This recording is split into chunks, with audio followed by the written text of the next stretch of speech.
What's up, guys? I'm here with Sean. How's it going today, man? No, it's going well. How are you today? I'm doing great. Thank you for asking. So, in this show, me and Sean are going to be breaking down the East region of the NCAA tournament. We're going to start off by sharing our thoughts on how the bracket turned out. Let's get to you first, Sean.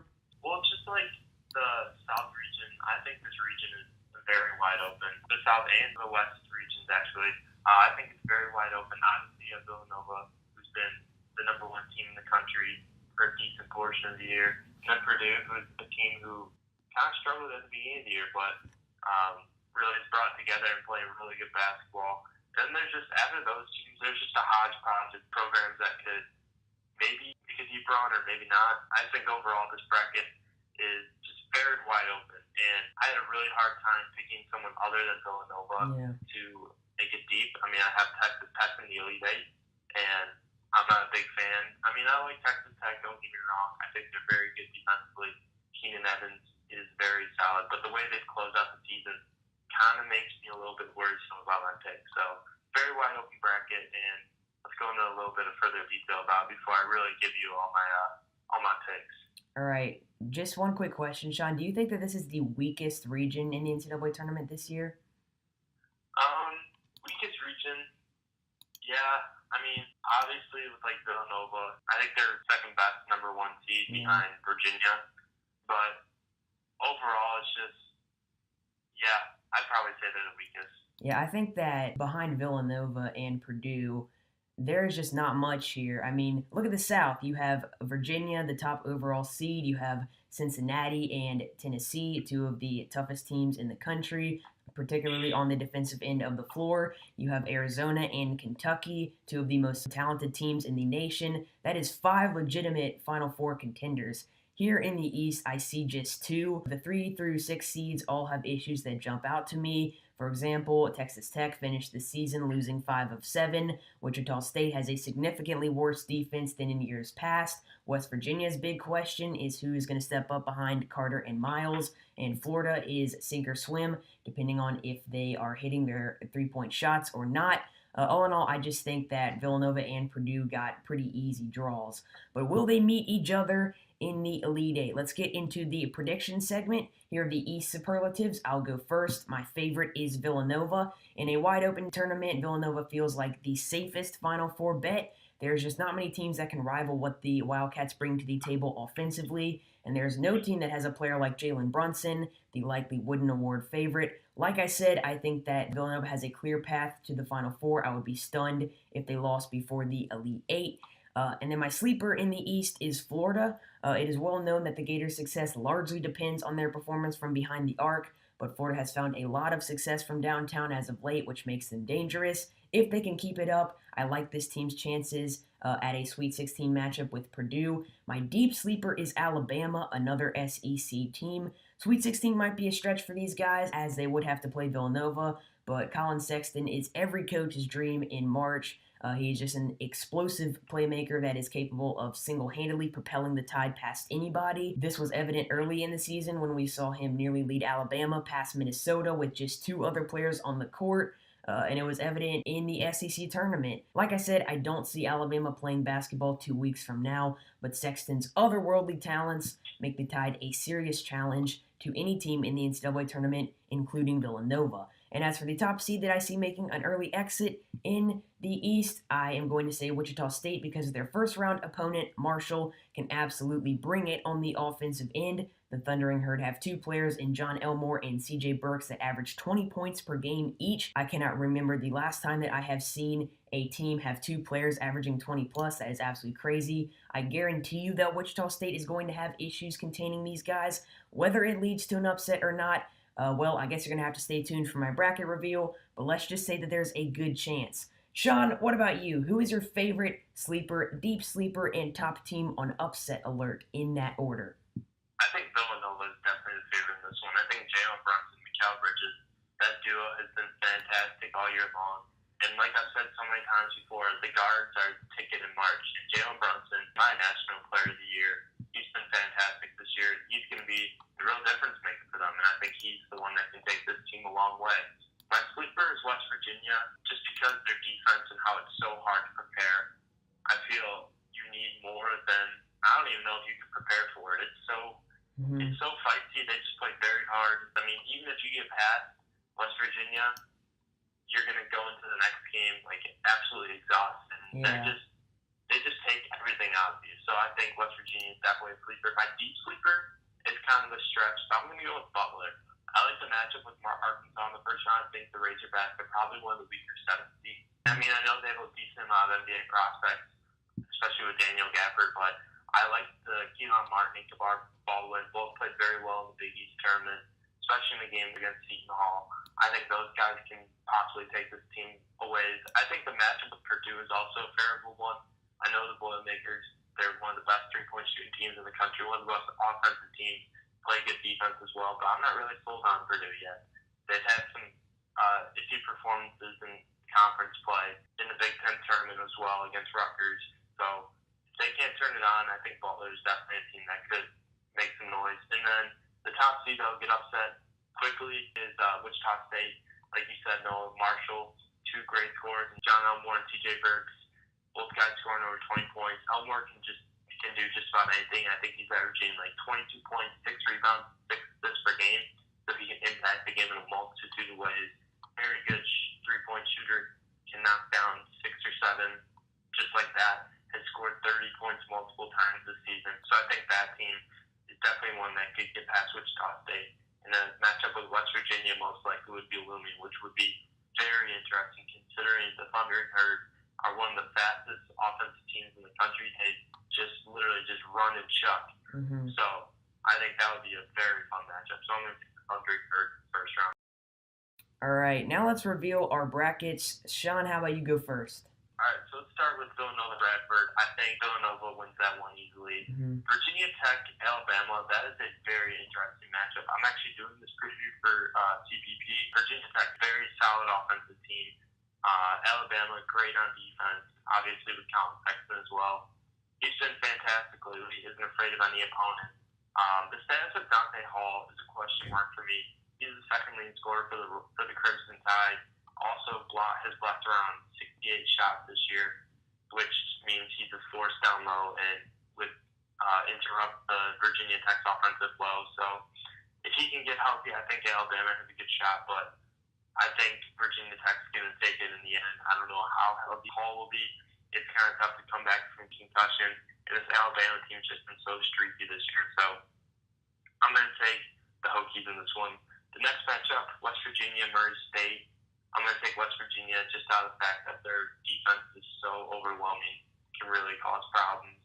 And then the next one, Wichita State, Marshall. Like I said, I'm very high on the Thunder and Herd. Saw them play a couple times this year. I think they're going to win that one just because Wichita State is not very good defensively, and the Marshall style of offense can really cause some problems. So I'm going to go back up, and Villanova, Virginia Tech. I think Nova's going to come away with that one. I think Jalen Brunson is going to be the difference. Like I said before, Mikal Bridges is going to play great. I think they're just too good on ends of the floor to really fall to Virginia Tech. Then the next one I had West Virginia and Marshall. I really want to take Marshall in this one, but in the end, I think West Virginia is going to be a little bit too much with that pressure. This game might get in the hundreds, but man, it's going to be absolutely ridiculous. Very fast, up-tempo style play. I think West Virginia is going to have enough to hold on. Then it's going to be Villanova and West Virginia.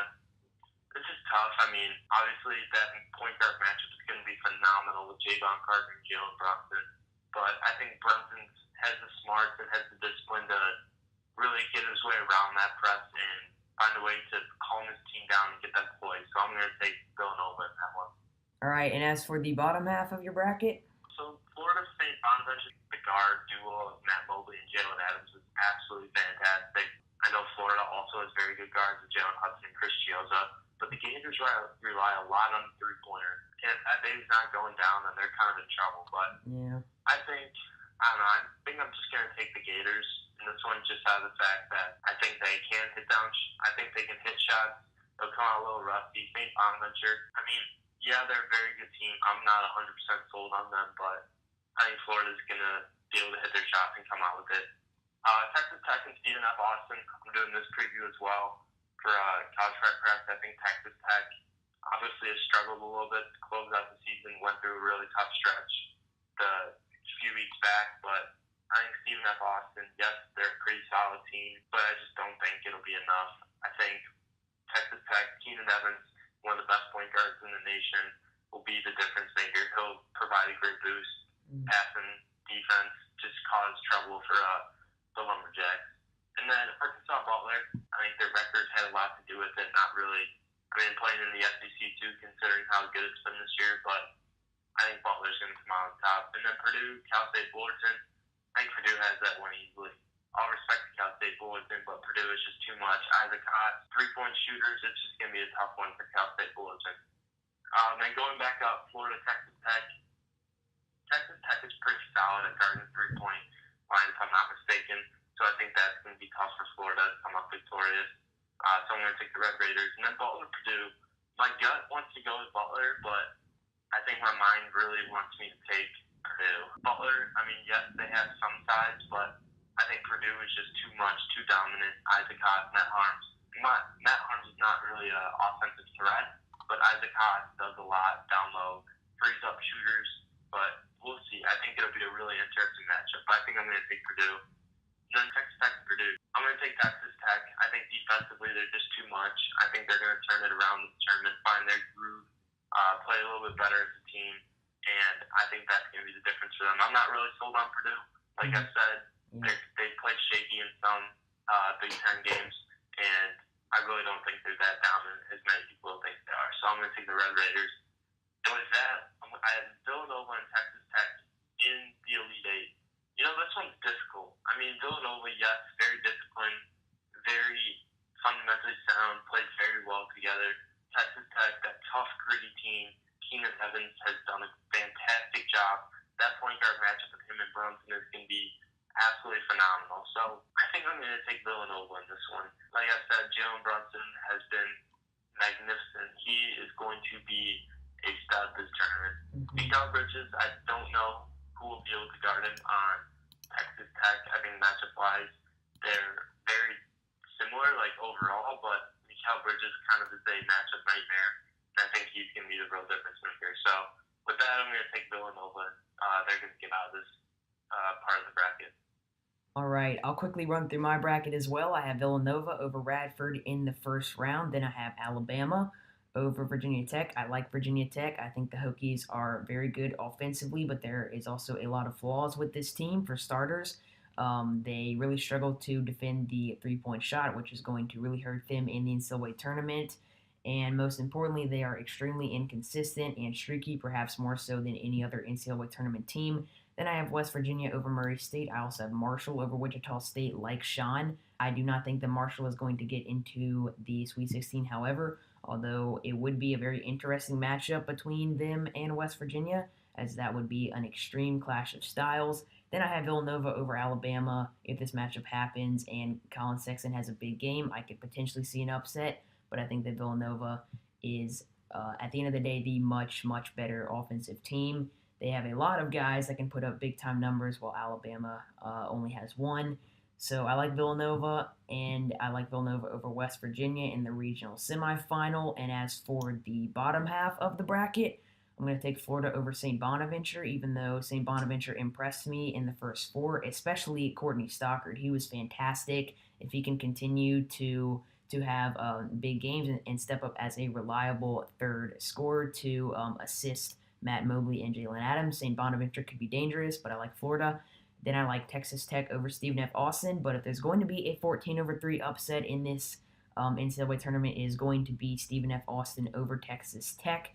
I think that Stephen F. Austin is a great team. The reason their seed is so low is because they played a very, very easy schedule. We just didn't get many instances of them running into major conference teams, but they did beat LSU.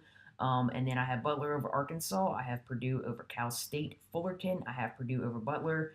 And then I have Florida over Texas Tech. If they can hit their shots, I think that they're going to go a long way. I also don't really trust Texas Tech considering how they finished the season. Then as for the Florida and Purdue matchup, I think that is where Florida's run will end. I think Purdue is just a more complete team on both ends of the floor. They're a more trustworthy team.